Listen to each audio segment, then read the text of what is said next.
Maine, we are under a state of emergency. We have just received word of the unimaginable, the unthinkable, the attack of the zombies.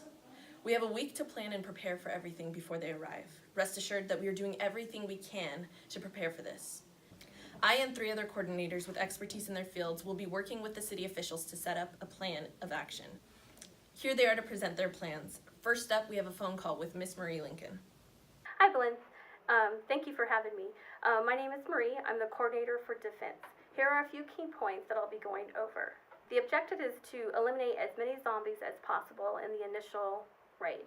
The second objective is to divert and isolate the zombies away from the city. And we'll be doing that posting blockades and barricades at key points. There's a map included that will show you where those blockades and barricades are going to be. We will have the main command post. It will be located at the Portland Observatory. We'll have a couple other mobile command centers as well. There will be a heightened security force inside the city. This is to protect the citizens and the food and supplies that we will need for the next few months. We will also have security at the shelters and the hospitals to keep people safe. It is encouraged that you stay off the street of Portland as much as possible. Something to remember, everyone should be prepared to defend themselves, either with firearms like a rifle, shotgun, or pistol, or any other blunt force object, like a shovel, bat, clubs, anything that can be used as a weapon. Remember, you must destroy the brain. And lastly, everyone should have a portable radio to receive emergency announcements. Thank you very much. We are expecting the zombies to reach our city by the end of the week. With that being said, there is a plan in place and all citizens must follow it accordingly. During this time of emergency, there will be restrictions placed on how medication is being distributed. Every hospital has backup of medication and a set emergency plan. The city will bring all healthcare providers together before we evacuate and educate them on what to expect. We'll be setting up locations on each island and have some on the mainland. Medication, supplies, and resources will be limited over the next 3 months. The city wants to make sure that there will be enough supplies to last us until help comes. As stated previously, the zombies will be entering Portland, Maine soon, and we have been told to prepare to be on our own for 3 months. This is going to be a difficult time, so with that being said, everyone needs to cooperate. If you or anyone you know is a healthcare provider, you must report to Haddock Field. You may bring immediate family members, however, only trained personnel will be allowed into the stadium.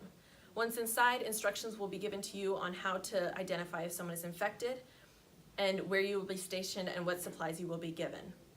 Arrive to the location by 3 p.m. on Wednesday, as we will begin the meeting and begin transporting you and your family members to your station that same night.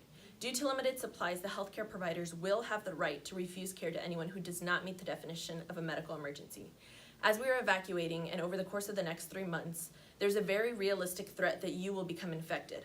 While this is something that no one wants to happen, we are estimating that a good percentage of citizens will be.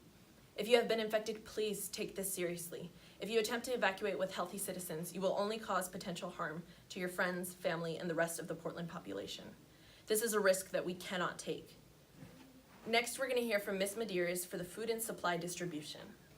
Attention all residents of Portland, Maine. Grocery stores, meat markets, and fish farms will be locked down by the time you receive this message. Do not panic, as this step has been taken to take a full inventory of all food in all stores to ensure that all food be divided equally among those who decide to travel to Peaks Island, the main island, during the evacuation.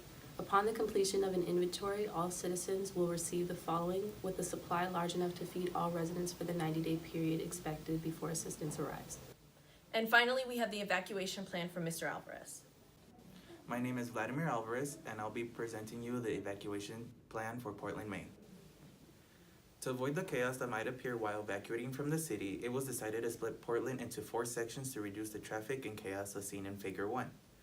The way that the people of Portland will know if their section 1 or 2 is by the emergency telecom giving instructions to the citizens that live near Highway 95.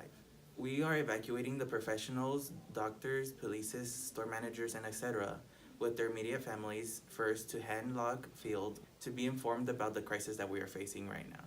While the professionals are getting evacuated to locations listed in Section 1 and 2, we'll be heading to the designated shelters as shown in Figure 2. Section 1 will be heading to Ocean Avenue Elementary School located 150 Ocean Avenue, Portland, Maine, or University of Southern Maine located in 96 Falmouth Street. For Section 2, they will be heading to Harrison Lethan Elementary School located on 175 Auburn Street. or Laman Moore Middle School located in 171 Alburn Street.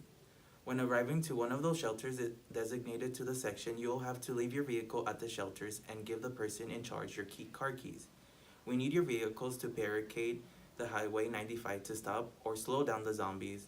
At the shelters, there will be transportation that will be provided to take you and your families to Sector 3 and 4 ports. If you're disabled or don't have a way of transportation, please call 207-874-8533. The City of Portland thanks you for your cooperation and will do whatever is necessary to keep you and your loved ones safe. Keep your eyes open for those potentially infected and continue pushing on. These next months will be difficult. However, the city believes that we can all make it if we work together. Thank you.